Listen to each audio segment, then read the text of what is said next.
Assalamualaikum warahmatullahi wabarakatuh. Welcome back in our video. In this video, we from group 6 will present the material about validity and reliability. Previously, let's introduce myself. My name is Fadila Puspitaningrum. Here, I will explain the material on pages 224 until 235. Okay, validity. Validity is the most important consideration in developing and evaluating measuring instrument. Historically, validity was defined as extent to which an instrument measures what it claims to measure. The focus of recent views of validity is not on the instrument itself, but on the interpretation and meaning of the score derived from the instrument. The measuring instrument generates a score. The important issue is the interpretation of the score, which may or may not be valid. For example, a fourth grade math test that might allow the teacher to make valid interpretation about the math achievement of her fourth grade student would not yield valid interpretation about the fourth grader's ability to solve algebra problems. And then the next is about validation. Validation is the process of gathering evidence to support a particular interpretation on test score. Numerous studies may be required to build a body of evidence about the validity of test score-based interpretation. There are various types of evidence that can be collected to support the purpose of using the test, such as the first is evidence based on the test content. Evidence based on the test content involves the test content and its relationship to the construct it is intended to measure. The second is evidence based on relation to a criterion. Criterion-related validity evidence refers to the extent to which test scores are systematically related to one or more outcome criteria. Historically, two types of criterion-related validity evidence have been distinguished, namely concurrent validity and predictive validity. Concurrent validity evidence is the relationship between scores on a measure and criterion score obtained at the same time. Meanwhile, the predictive validity evidence is the relationship between score on a measure and criterion score available at a future time. Furthermore, is choosing the criterion. As for what to look when choosing the criteria are as follows. Number 1 is the word of the entire procedure depends first and foremost on the relevance of the criterion. Number 2, the criterion must also first be reliable, which means that it's consistent measure of the attribute over time or from situation to situation. And then the last is the criterion should also be free from bias, which means that the score of the criterion measured itself should not be influenced by any factor other than actual performance on the criterion. The next is about validity coefficient. The coefficient of correlation between test score and criterion is called a validity coefficient. Validity coefficients indicate whether the test will be useful as a predictor or as a substitute measure. Concurrent criterion-related validity evidence is important in tests used for classification, certification, or diagnosis. For example, one would seek concurrent validity evidence for a new psychiatric screening device by examining its correlation with a well-established instrument already available. And then the third is construct-related evidence of validity. Construct-related evidence of validity focuses on test scores as a measure of a psychological construct.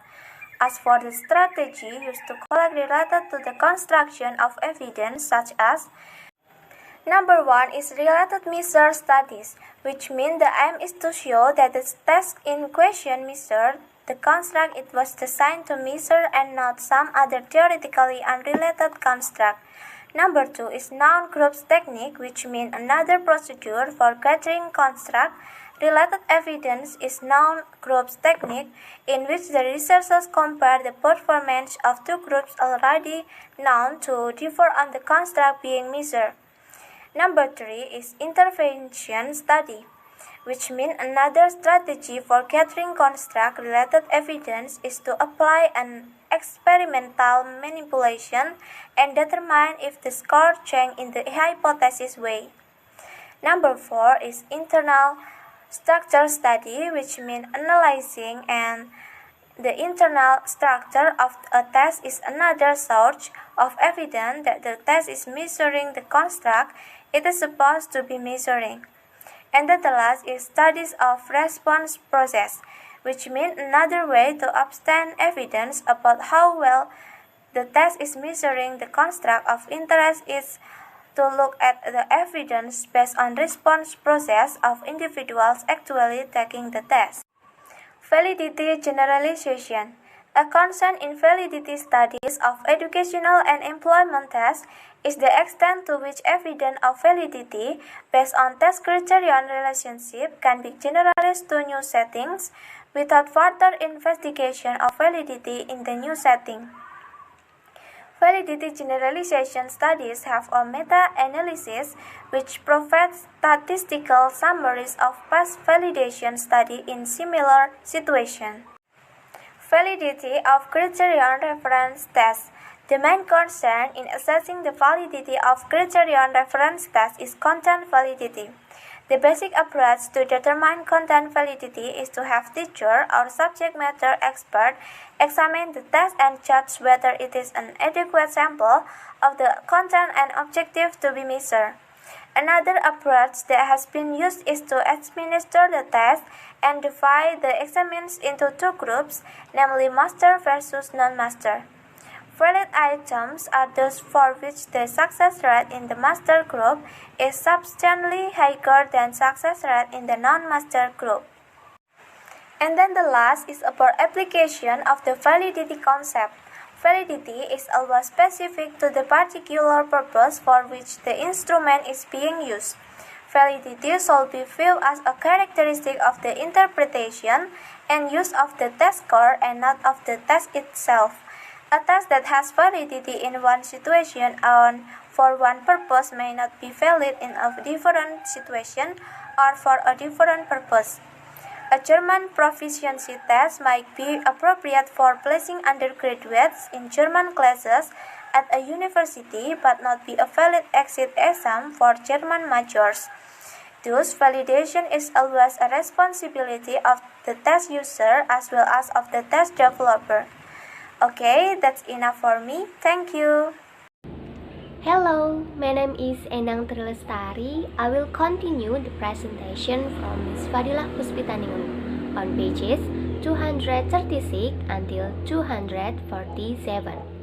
Okay, the first material is reliability. On a theoretical level, reliability is concerned with the effect of error on the consistency of scores. In this work, measurement always involves some error. There are two kinds of errors: random errors of measurement and systematic errors of measurement. Random errors is error that is a result of pure chance. Random errors of measurement may inflate or depress any subject's scores in an unpredictable manner. Systematic errors, on the other hand, inflate or depress scores of identifiable groups in predictable way. Systematic errors are the root of validity problems. Random errors are the root of reliability problems. The next is sources of random error. Chance or random error that leads to inconsistency in scores can come from three sources. The first, the individual being measured way may be a source of error. Fluctuations in individuals' motivation, interest, level of fatigue, physical health, anxiety, and other mental and emotional factors affect test result. Second, the administration of the measuring instrument may introduce error. An inexperienced person may depart from standardized procedure in administering of scoring a test. Testing conditions such as light, heat, ventilation, time of day, and the presence of distractions may affect performance. Third, the instrument may be a source of error. Brevity of the test is a major source of unreliability. A small sample of behavior results in an unstable score. The next is relationship between reliability and validity.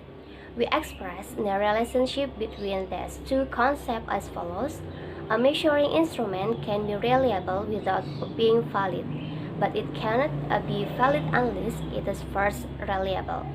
For example, someone could decide to measure intelligence by determining the circumference of the head. The measures may be very consistent from time to time or reliable.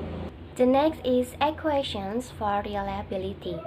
It is generally accepted that all measurements of human qualities contain random error. Although scientists cannot remove all of this error, they do have ways to assess the aggregate magnitude of measurements errors. Reliability procedures are concerned with determining the degree of inconsistency in scores caused by random error.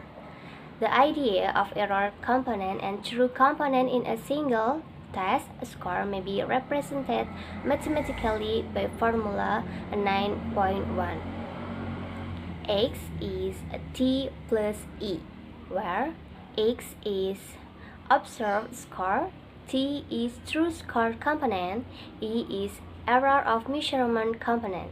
Reliability may be defined theoretically as the ratio of the true score variance to the observed score variance in a set of scores.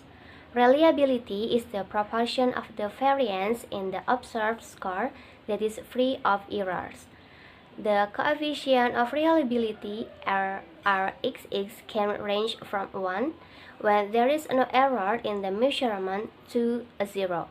When the measurement is all error, when there is no error in the measurement. In the formulas is 0 and Rxx is 1. Approaches to reliability. There are two ways to express the consistency of a set of measurements. The first method indicates the amount of variation to be expected within a set of repeated measurements of a single individual. The second, the consistency of a set of scores is also indicated by the extent to which each individual maintains the same relative position in the group. The next material is reliability coefficients. There are three broad categories of reliability coefficient used with a norm reference test. The first, coefficient derived from correlating individual scores on the same test administered on different occasions, or test-retest coefficients. Second, coefficients derived from correlating individual scores and different set of equivalent items, or equivalent forms coefficient. And third, coefficient based on the relationship among scores derived from individual items or subsets of items within a test, or internal consistency coefficient. Test-retest reliability. An obvious way to estimate the reliability of a test is to administer it to the same group of individuals on two occasions and correlate the two sets of scores. The correlation coefficient obtained by this procedure is called a test-retest coefficient. Equivalent forms reliability. Researchers use the equivalent forms technique of estimating reliability, which is also referred to as the alternate form technique or parallel forms technique, when it is probable that subject will recall their responses to the test items. Here, rather than correlating the scores from two administration of the same test to the same group, the researcher correlates the result of alternate or equivalent forms of the test administered to the same individuals. Internal consistency measures. Other reliability procedures are designed to determine whether all the items in a test are measuring the same thing. There are called the internal consistency procedures are required only a single administration of one from a test. The next is homogeneity measures. Other internal consistency measures of reliability do not require splitting the test into halves and scoring each half and separately. These procedures assess the interim consistency or homogeneity of the item. They reflect two sources of error. The first, the content sampling as in split half, and second, the heterogeneity of the behavior domain sampled. The more heterogeneous the domain, the lower the inter-item consistency. Conversely, the more homogeneous the domain, the higher the inter-item consistency. Coder-Richardson procedures. Coder and Richardson, 1937, developed procedures that have been widely used to determine homogeneity or internal consistency. Probably the best known index of homogeneity is the Coder-Richardson's formula 20 or KR20. The last material is coefficient alpha. Another widely used measure of homogeneity is coefficient alpha, also called Cronbach alpha after Lee Cronbach, who developed in 1951. Coefficient alpha has wider application than the KR20 formula. When items are scored dichotomously, it yields the same result as the KR20, but it can also be used when items are not scored dichotomously. Summary of the reliability coefficients I can see at the table. Assalamualaikum warahmatullahi wabarakatuh. Hello, my name is Nabila Dwi Aperliani from Group 6. Here I will continue the material presented by Miss Fadilah and Miss Endang. I will explain the material on page 247 until 258. Interpretation of reliability coefficient. The interpretation of a reliability coefficient shall be based on a number of considerations. Certain factors affect reliability coefficient. 1. The reliability of a test is in part a function of the length of the test. 2. Reliability is in part a function of group heterogeneity. 3. The reliability of a test is in part a function of the ability of the individuals who take that test. 4. Reliability is in part a function of the specific technique used for its estimation. 5. Reliability is in part a function of the nature of the variable being measured. 6. Reliability is influenced by the objectivity of the scoring. The degree of reliability unit in a measure depends to a great extent on the use you will make of the result. The need for accurate measurement increases as the consequence of decision and interpretation become more important. Standard error of measurement. The reliability coefficient looks at the consistency of test score for a group, but it doesn't tell us anything about the amount of error in individual test scores. Because this standard deviation is the standard deviation of the errors of measurement. It is called the standard error of measurement. Test theory tells us that the distribution of error score approximates a normal distribution, and we can use the normal distribution to represent it. The standard deviation of this distribution of error will give an estimate of how frequently errors of a given size might be expected to occur when the test is administered many times. In practice, you usually don't have don't have repeat measure for an individual, but you can get an estimate of the standard error of measurement from one group administration of a test. Reliability of Gaussian reference tests.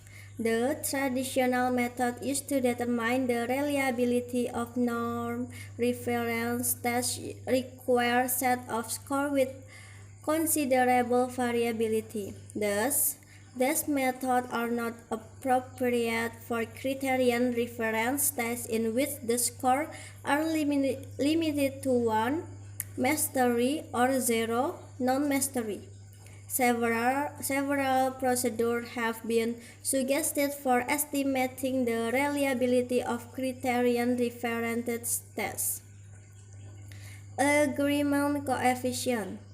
The agreement coefficient involves administering two equivalent forms of a criterion reference test, or the same test on two occasions, and determining the consistency of the decision reached. The consistency is expressed as the percentage of people for whom the same decision, mastery or non-mastery, is made on both forms. Some agreement in classification as master or non-master between two forms is expected merely by chance. Therefore, we suggest using a statistic proposed by Johan that takes chance agreement into consideration. Kappa coefficient. Johans kappa coefficient refers to the proportion of consistent classification observed beyond that expected by chance alone. The rationale of the kappa coefficient is straightforward. First, calculate the percentage of cases expected to have consistent classification even if there were no genuine relationship between the form. There is, if the classification on the two forms were completely independent. This index is referenced to as the expected chance agreement. P coefficient. Another coefficient that is not inflated by chance agreement and thus yield results similar to kappa is P. The P coefficients, a mathematical simplification of the person when all scores are either 1 or 0, is a useful measure of reliability for criterion reference measures. Reliability of observational data. Reliability is also important in measuring instruments that require ratings or observation of individuals by other individuals. The researcher in these cases must determine the reliability of the ratings, whether different judges or observers have given similar score or rating to the same behavior. A simple way to determine the reliability of ratings is to have two or more observers independently rate the same behaviors and correlate the observers' ratings. The resulting correlation is called the inter-rater or inter-observer reliability. Validity and reliability compared. Validity is a more important and comprehensive characteristic than reliability because it is more difficult to measure systematic error than random error. Evaluating validity is more challenging. Validity is not obtained as directly as reliability. Assessing validity involves accumulating a great deal of evidence to support the proposed interpretation of score. You must answer questions about the appropriateness of test content, the adequacy of criteria, the definition of human trait, the specification of the behavioral domain, the theory behind the test content, and so forth. All these methods involve judgment and the gathering of data from many sources. Scores on a test with zero reliability are entirely random and therefore cannot correlate with any criterion.